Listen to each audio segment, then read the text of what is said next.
everybody, welcome back to my channel. This is Sue from Raven's Escape Crafts. How's everybody doing today? Today is Thursday. I hope everybody's doing good. Haven't done a video since I think Monday, so I just wanted to pop on here and do a video. I wanted to show you the hat and cowl set that I was working on. I finished it the other day. Oh, sorry, I'm playing my game. I'm sorry, I'm distracted a little bit. That's okay. I'm Super Raven's Escape Crafts. If you've been here before, welcome. If or welcome back. If you haven't been here before, welcome. We talk about yarn, we talk about crafts, we talk about life here. So, listen, this is my new hat and cowl set. It's got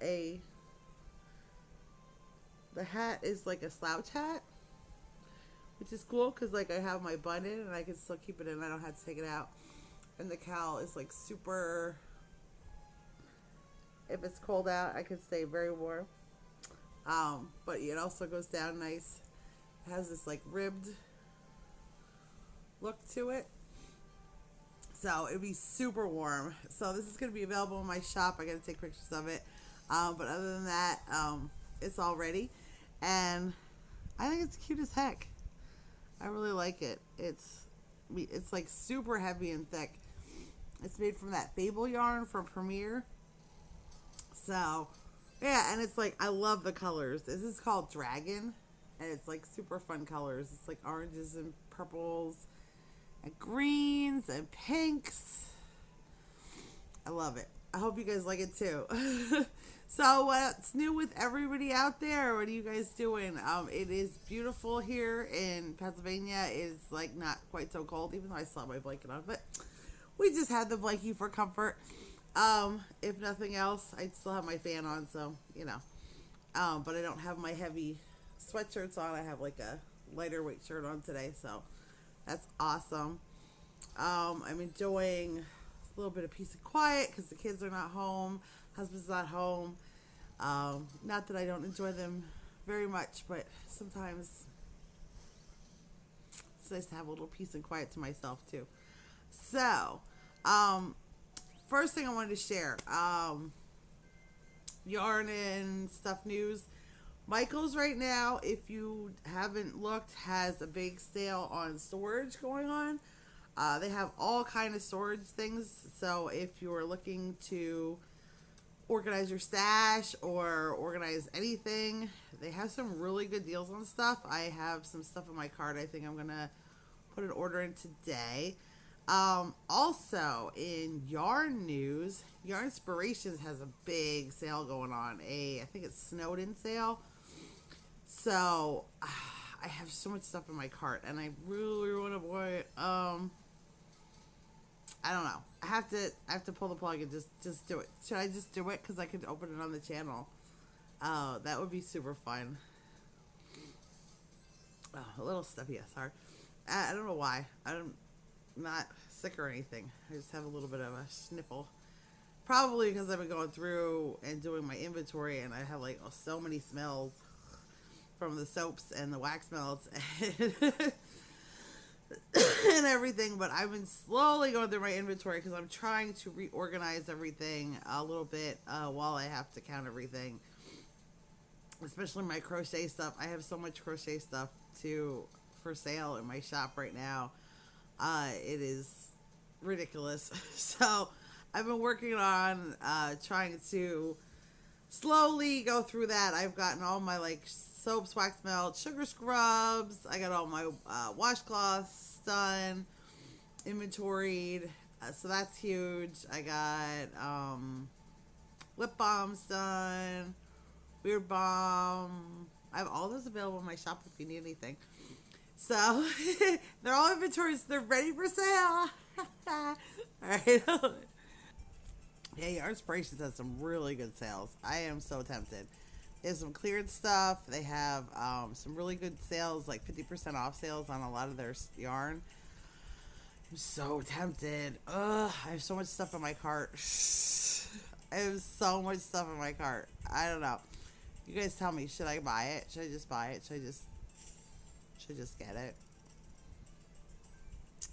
Because I do really need some stuff. Because I have a lot of stuff that I made that was sold. And I should really make like new ones of. Because, right? So I should just get it. You gonna enable me?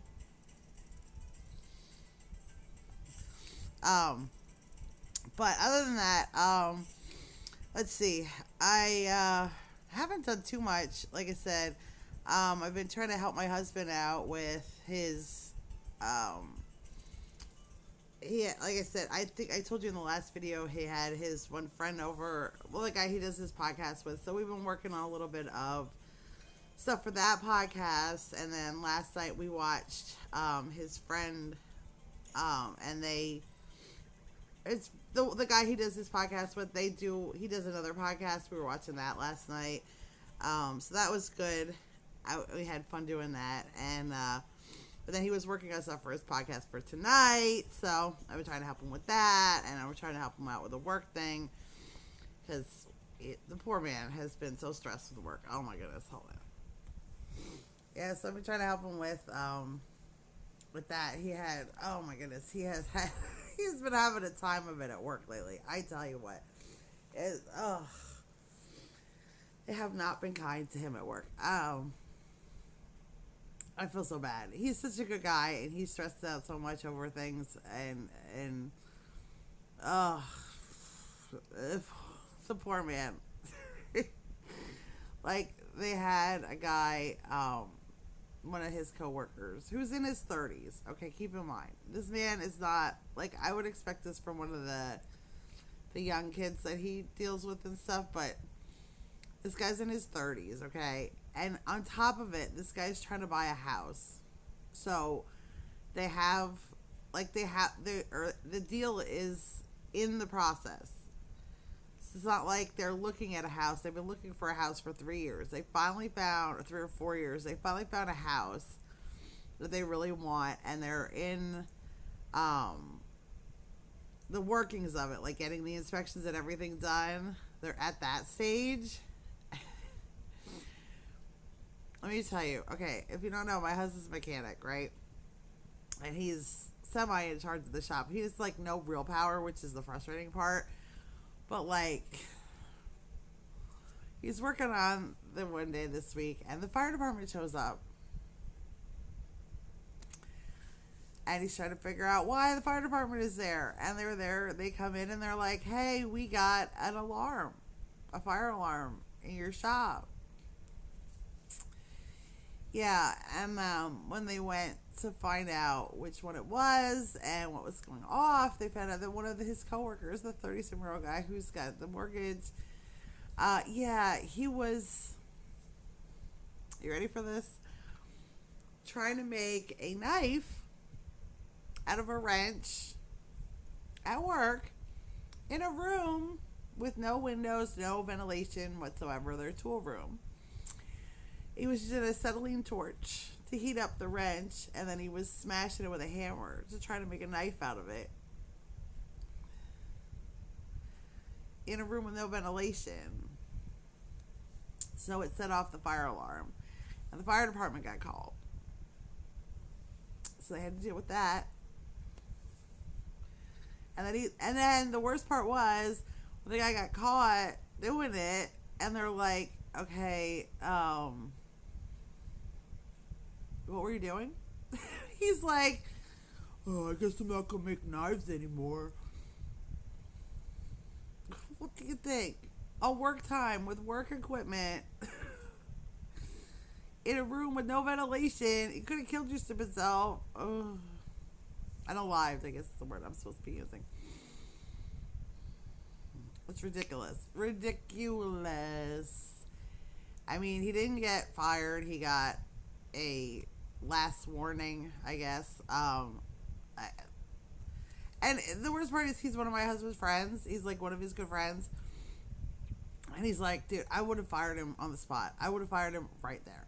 And I would have said he has to pay for the fee to have the fire department come out. And I'm like, right?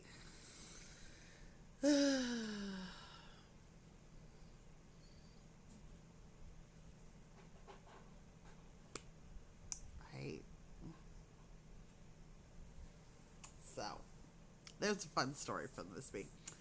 So we're working on a little bit of proposal for him for work because he's getting a little frustrated with things and people and stuff like that. He also went on an hour-long ride with a customer this week that keeps saying that his phone disconnects from his car and they can't get it to happen. Like, they can't get it to... Like, so, let me put it this way. Like, I'm sure, as most of you know, a lot of these newer cars connect to a phone. Now, he works for Mazda, so they use Apple CarPlay. So, it connects to your phone via either aux cable, Bluetooth, whatever. So, it's for you to do all kind of stuff on your car, in the car with your phone. So they end up with a lot of problems with it. Generally, most of the time, what they end up with is people using an aux cable that is bad. That happens to him, like, constantly. He gets so frustrated. And people, of course, don't want to admit that it's their fault, like, their problem, you know. So, of course, they come in saying, oh, my God, it has, like, all these problems. And the only way they can diagnose it is he hooks his phone up to it. And, of course, we're Apple people. Nothing wrong with being Android people.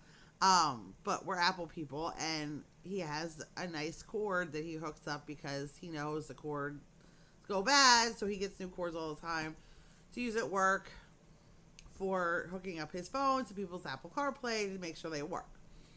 And, of course, he has a lot of trouble reproducing the problem, and then people get all pissed off because they are like, well, it happens all the time on me. So this guy has brought his car in, like, so many times saying, like, oh, you know, he uses it for GPS, and, you know, he's using it, and he keeps almost getting into car accidents because his phone disconnects, and then he almost gets in a car accident because he doesn't know where he's going. And I'm like, if you really relying that much on your phone, maybe you need to learn how to drive. But whatever, that's not my... So, he's like, you know, so this guy has brought it in so many times. He's like, oh, my mom almost got killed in this car, or unalived, or whatever we were supposed to say on this app. And, because it disconnected while she was driving, and I almost got unalived so many times in this car because it disconnects, blah, blah, blah. So, they've been trying and trying. Todd's tried his phone, other people's phones. They've connected all sorts of stuff to this thing, and they can't get it to do the same thing. So, the guy's like, he comes in this week, I think it was Tuesday or Wednesday, and is like, well... Or no, I think it was Monday or Tuesday. And he's like, well, it did it twice over the weekend. It almost unalived me again. And this is ridiculous. So they're like, well, let's go for a ride. So poor Todd had to go for over an hour-long ride with this customer. The whole time they're on their phone, texting, calling people, trying to get it to do it. It wouldn't do it. The whole time, an hour. He drove with these people. Oh, I feel so bad for him. He's like, I spent over an hour in a car with this guy, just chatting on the phone and texting and chatting and texting and chatting and texting, and nothing happened. I'm like, oh my God. I'm like, oh my God, that's ridiculous. That is ridiculous, you know? And I'm like, I hope you're getting paid for that. And he's like, I better be. Is there a flat rate? Sorry. Oh, oof, it's getting my nose. That's sneezing now. And so I'm like, oh, poor thing. He's just frustrated, you know. So I've been trying to keep his spirits up because he's so frustrated with this. Even today, he's like, I have such a headache, and I'm like, it's probably from stress. And I'm like rubbing his shoulders, and he's like, oh my God, it's all in my shoulders. I'm like, yeah, it's not a headache, it's a tension headache. So, hopefully tonight goes good. He just has to get the boys after clubs and stuff, and come home, and we'll make dinner, and then he's going to do his podcast. And he usually comes upstairs in better mood after his podcast, because at least it's something nice for him. I hope so. because I feel so bad for him. On good news, on personal good news, I did have a wound care appointment yesterday. For those of you following along, and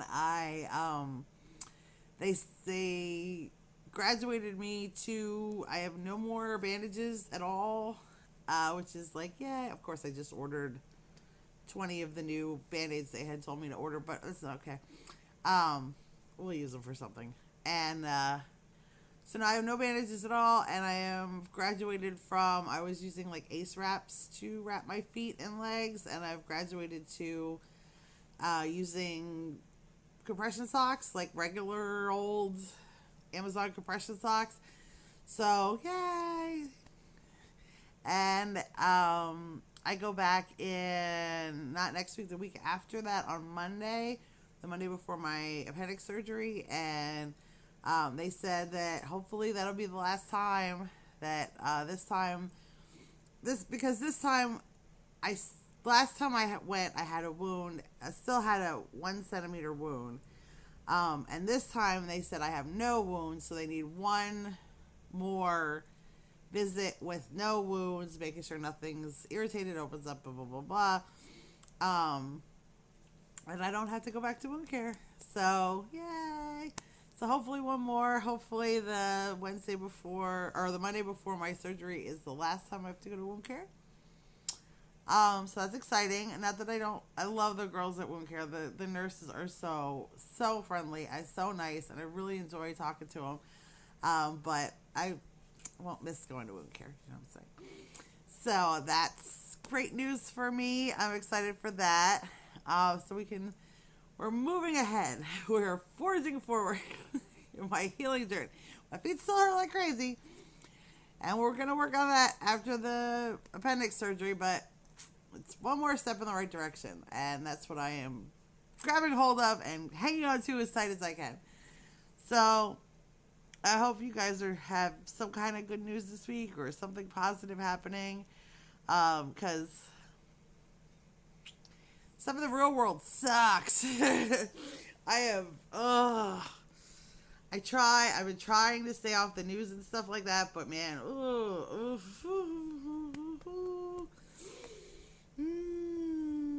you know, you look at it because, you know, you feel like you should, and yeah, that's not pleasant, is it? No.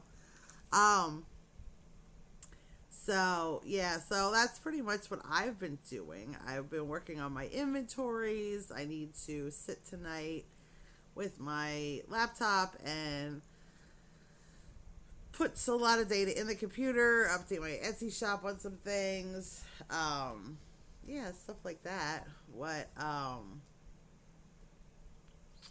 some crochet. I'm working on. Do you want to see a sneak peek of what I'm working on? I don't know if these are going to turn out, so if they don't, you won't see them again. But anybody follow Mikey from Crochet Crowd?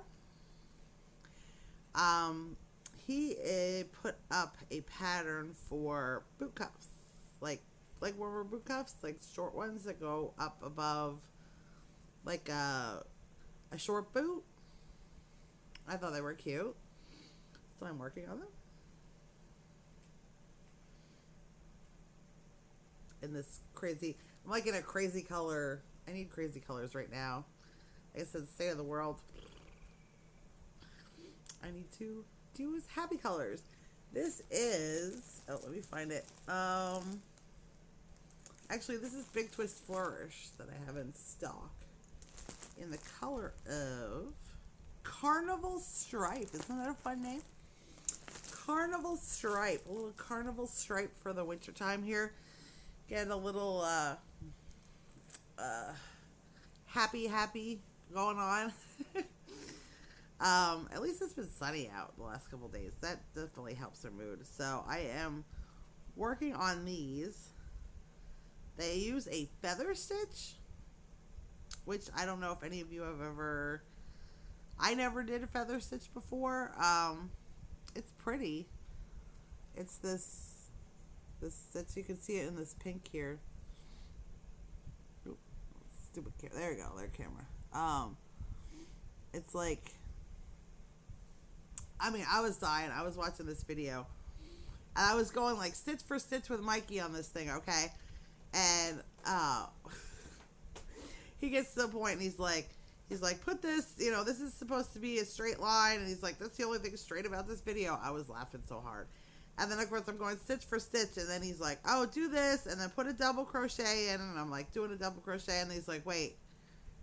He's like, a double crochet, and then a double crochet, and then he's like, oh, wait. No, wait, hold, it's a half double crochet. So, don't mind me, if I say double crochet, it's a half double crochet. I'm like, really? Rip, rip, rip.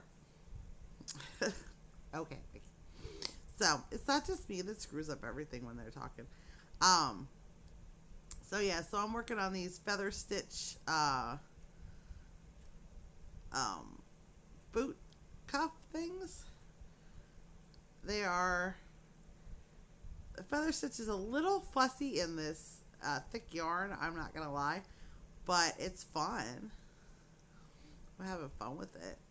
So yeah, so that's what I'm working on crochet wise, and working on, like I said, my tack stuff and my inventory stuff and my Etsy stuff, and trying to decide whether I want to buy this cart full of your inspiration stuff. Should I do it? I think I need somebody to tell me I need to do it. Because I think I should. Again, it will be like for the channel, right? Like, you guys want to see what I'm working on, or like what they have on sale and stuff. Because there is new yarn in it that I need to try.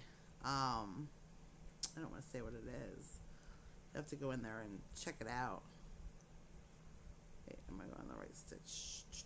This stitch. Okay. There is new yarn. I should just get it.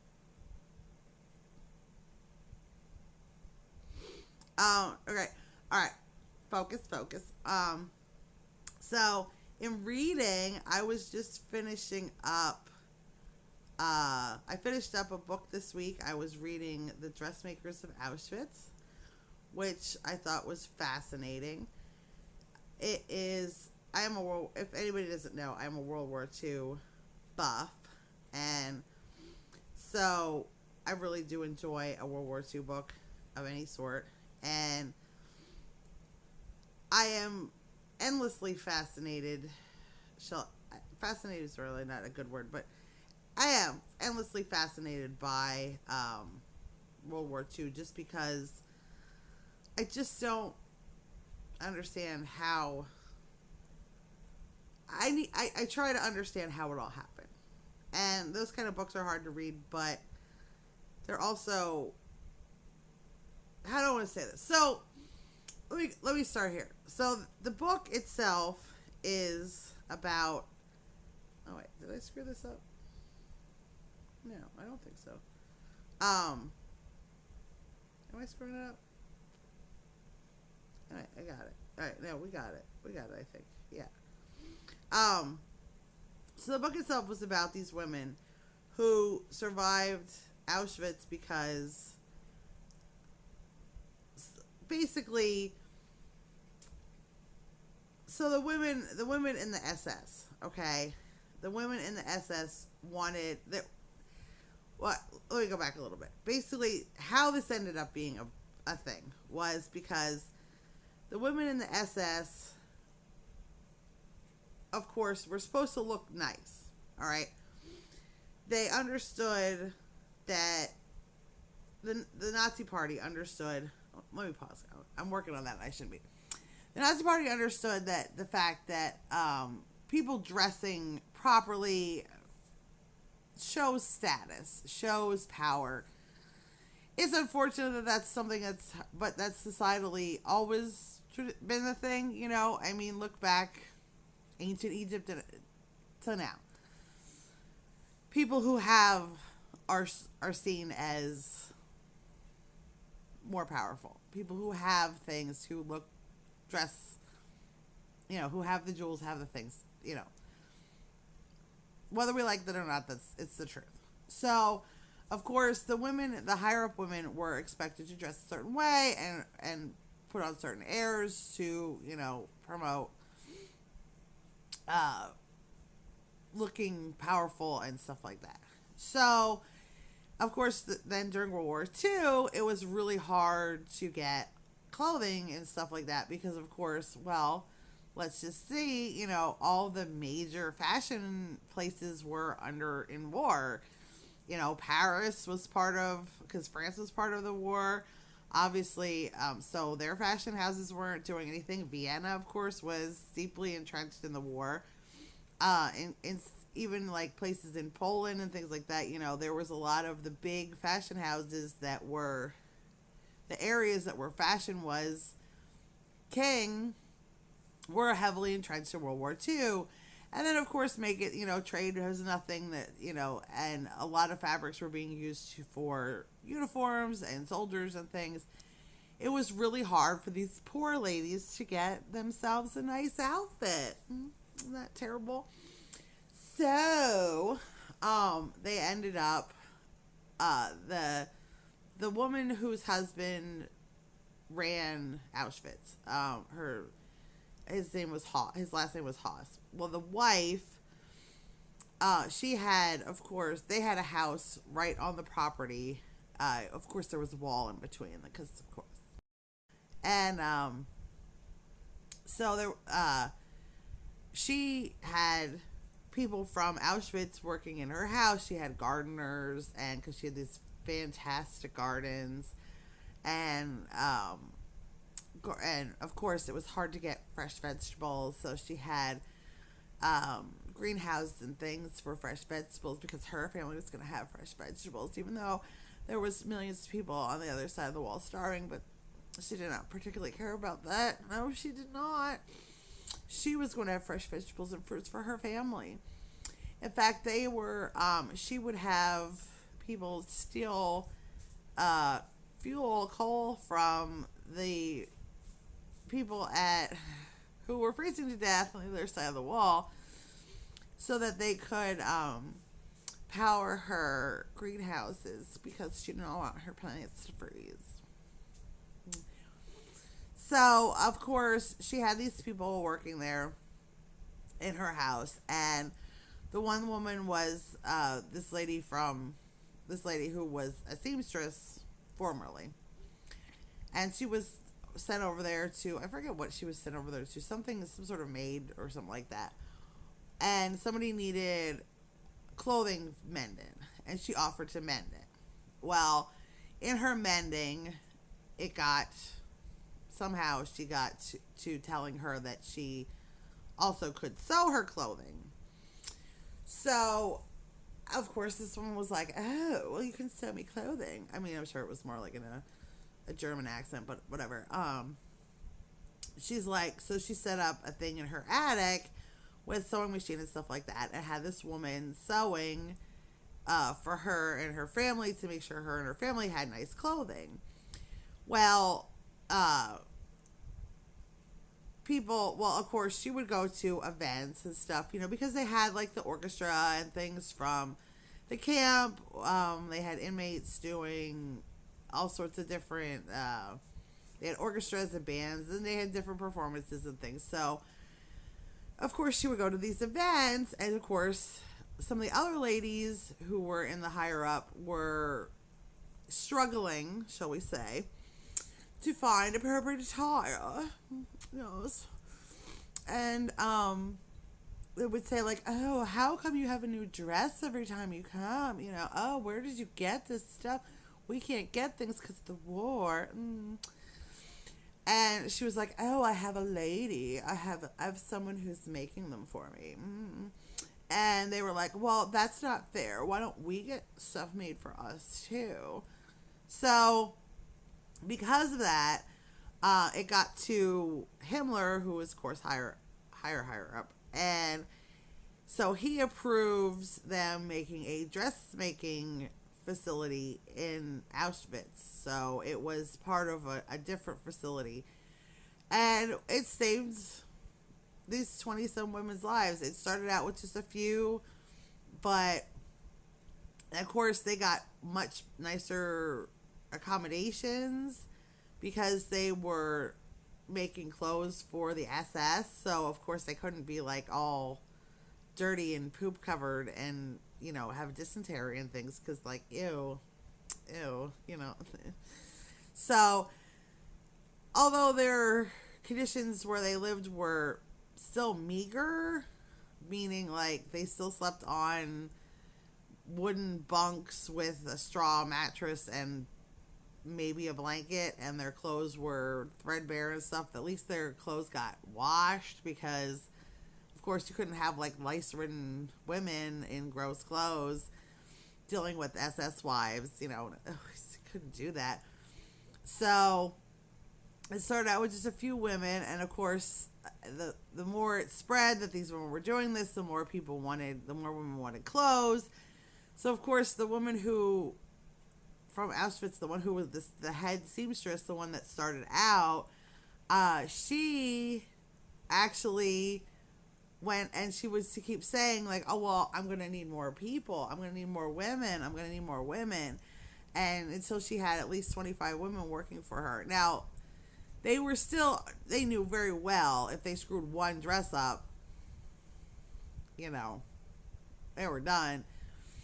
But they got better meals, not by much, but they got, their gruel food had a little bit of substance to it, you know what I mean? And of course, some of the women would actually bring them things like, because they made these beautiful dresses. I mean, these were some of these women were working for some of these top fashion houses in Europe, These women knew how to sew and knew how to design fashion. So, where I'm going with it is, it shows, how even in the worst of times, there's a resilience to people. The one poor woman who survived all this and ended up living to be 84 years old, I think it was, had several children, ended up becoming married and stuff like that. She was only 19 or 20 I think she was 17 or 18 when she went to Auschwitz. And, she was 17. And she had 3 sisters, all of who perished at Auschwitz. Her parents perished at Auschwitz. Most of her family, there was very few people left from her entire family. Her herself fell into a pit of despair at one point in time and did not want to be here anymore. In fact, tried so many different ways to make sure she wasn't. And this woman, surrounded by literally millions that were gassed or otherwise disposed of, survived to be 80 some years old. It makes you wonder. I don't know. I'm not going to get into, I'm not going to get into religion, but it does make you wonder why one person does and so many others don't. What, you know what I mean? Like, it's such all these accounts that I read of people who survived the camps and things like that, it was really by chance and sheer determination most of the time. But at all of them, every single one of them, it had some sort of crazy fate thing happen that they survived it. Which is what I love. I read these stories for a number of reasons. One is because I'm fascinated about what happened. I don't want it to ever happen again. I'm fascinated because I need to understand it better. And I feel like each time I read an account from any side, I better understand why it happened. And I feel like I can more talk to people about how it should never happen again and why it did happen. How we can never allow ourselves to be manipulated in the way the German, especially, people were German, Polish, and stuff like that, to believe that people were literal vermin, is what they considered them. Human beings were vermin, were less than nothing. Just because somebody told you they were. You know? We need to be more aware when people tell us about others that we just take it at face value. Because these are human beings. At the end of the day, we're all human beings, regardless of anything. And that is one of the reasons I read it, because I like to have educated discussions with people on the subject. And I feel like every time I read one of these stories, I learn new things. For as many books and documentaries I've watched and books I've read and accounts I've listened to from every aspect of this war, you know, I learn something new every single time. Every single time I get new pieces of information that I can then use to have discussions with people. Educated discussions. And I feel like those discussions need to be had. You know, because we sometimes do see this stuff recurring. And it's important to remember, we're all human beings. At the end of the day, we're all human beings. And to generalize any group of people in a negative light as a whole is really, really dangerous. Because we're all human beings. And World War II showed us that people can be treated as disposable. And they're human beings.